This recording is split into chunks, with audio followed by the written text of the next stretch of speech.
तर मी ही रेमेडी बनवली आहे ना कढीपत्त्याच्या पानांची. तर अशा पद्धतीनं हे ऑइल बनतं. खूप छान ऑइल आहे हे. हॅलो, हाय, नमस्कार. श्री स्वामी समर्थ.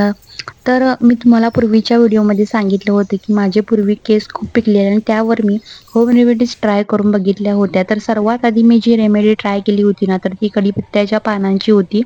तीच आज रेमेडी मी तुम्हाला सांगणार आहे. कशा पद्धतीनं मी ते ऑइल बनवलेलं आणि हेही सांगितलं होतं मी त्या व्हिडिओमध्ये, की मी कढीपत्त्याची जी पानं वापरून होम रेमेडीज बनवली होती ना, तर त्याचा मला फायदा फक्त केस पिकण्यावरती नाही, तर केस माझी ना खूप पातळ झालेली, तर त्याच्यावरती सुद्धा आणि केस माझे आता बघू शकता किती आहेत, तर खूप वाढले सुद्धा त्या रेमेडीनं. तर असं-असं करत मी वेगवेगळ्या प्रकारच्या होम रेमेडीजना ट्राय करत राहिले. एलोवेराची सध्या खूप मी व्हिडिओ आहेत ना, तर ते YouTubeवरती टाकलेले आहेत. तुम्ही जाऊन नक्की बघा व्हिडिओ. खूप छान आहेत आणि खूप छान वर्कसुद्धा करतात. तुम्ही नक्की ट्राय करून बघा. तर ही रेमेडी आहे ना कढीपत्त्याची मी तुम्हाला आज सांगणार आहे कशा पद्धतीनं तयार करायचं आहे. ते ऑइल आहे तर ते खूप छान ऑइल बनतं. तर कढीपत्त्यामध्ये व्हिटॅमिन, फॉस्फरस आणि आयर्न असल्यामुळे केसांच्या आरोग्यासाठी हे अत्यंत फायदेशीर आहे. तर ज्यांचे केस खूप पिकलेले आहेत तर त्याच्यावरती सुद्धा कढीपत्ता हा खूप गुणकारी आहे. तर मला याचा खूप सारा रिझल्ट आलेला आहे म्हणून मी तुमच्याशी अशा होम रेमेडीजना शेअर करत असते. त्याने मला खूप फायदा पडलेला आहे. जेव्हा माझे केस खूप पिकलेले ना, तेव्हा सगळे म्हणत होते, की डाय वगैरे करून घे तसं. तर मला केमिकलवाले प्रोडक्ट असे नको होते माझ्या केसांना. मला माहीत होतं जेव्हा मी केमिकलवाले प्रोडक्ट वापरेन माझ्या केसावरती अप्लाय करेन, तेव्हा माझे केस आणखीनच माझे प्रॉब्लेम्स आहेत ना, तर ते वाढणार आहेत. तर मी डाय अजूनसुद्धा करून घेतले नाही. माझे केस पिकले होते त्यावेळेला, तेव्हासुद्धा मी काहीच करून घेतलं नव्हतं.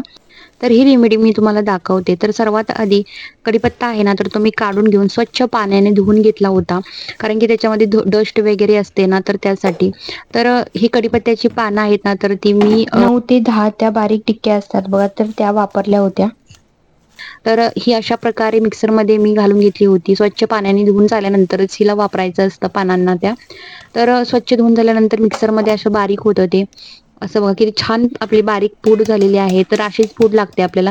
तर तुम्ही असं बारीक करायच्या अगोदरच घातला ना, तर थोडंसं तुम्हाला गाळताना प्रॉब्लेम्स होतात आणि तुम्हाला समजणार नाही, की तेल आपलं तयार झालं आहे की नाही आता म्हणजे थोडंसं प्रॉब्लेम होईल त्यासाठी मी मिक्स करून घेतले आणि वाटीवर मी तेल घेतलेलं आहे.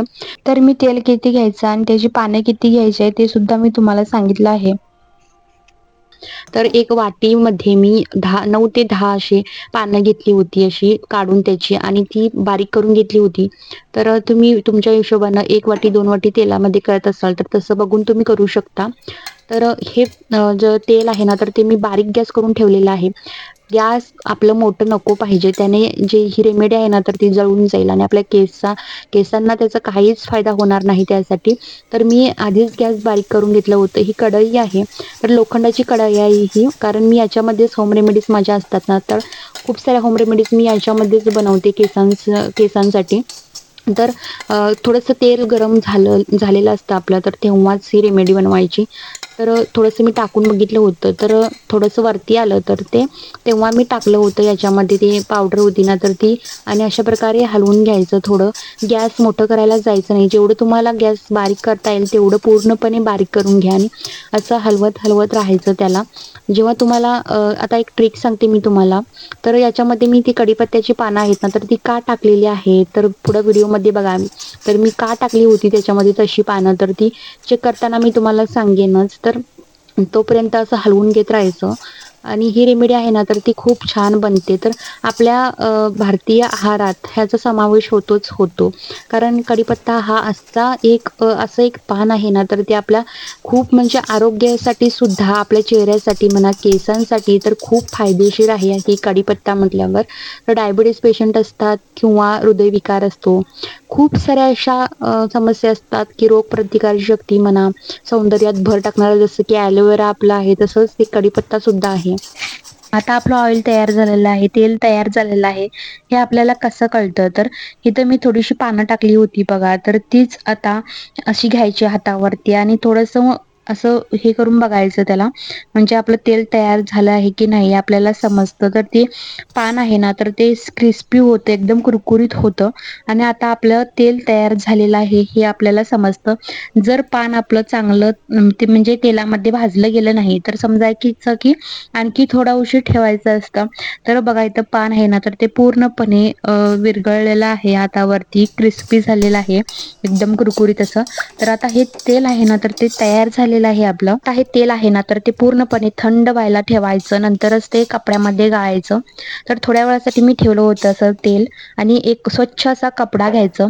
हा कपडा आहे ना तर तो मी वेगवेगळ्या होम रेमेडीजना ट्राय करते, म्हणजे धुवून स्वच्छ ठेवते नंतरच वापरात आणते.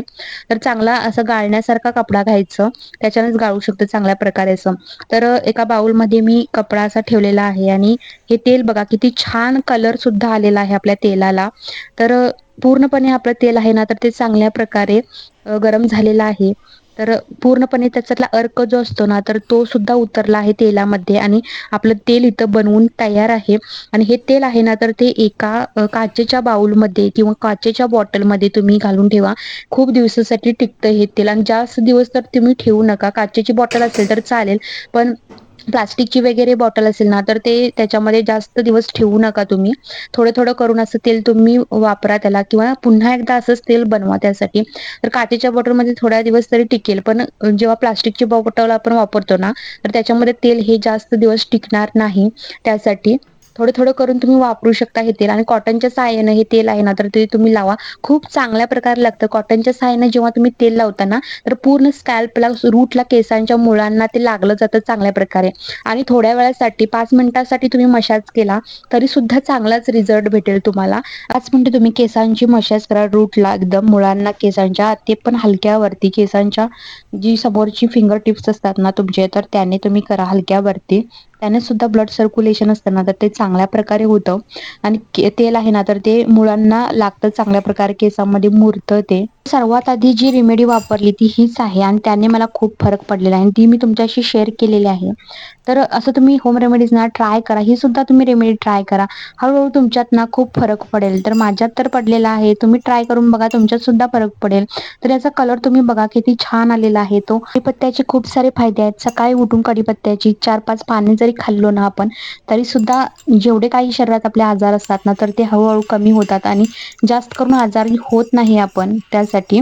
आता हे ऑइल आहे ना तर एका बाउलमध्ये मी काढून घेणार आहे आणि ते वापरणार आहे मी काचेच्या बाउलमध्ये. तर ही रेमेडी मी पूर्णपणे तुम्हाला दाखवली आहे, तुम्ही ट्राय करा. भेटूया अशाच एका नवीन व्हिडिओ सोबत. तोपर्यंत माझ्या चॅनलवरती कोणी नवीन आला आहे त्यांनी माझ्या चॅनलला नक्की सबस्क्राईब करा, म्हणजे मी असेच नवनवीन व्हिडिओ तुमच्यासाठी घेऊन येत राहीन.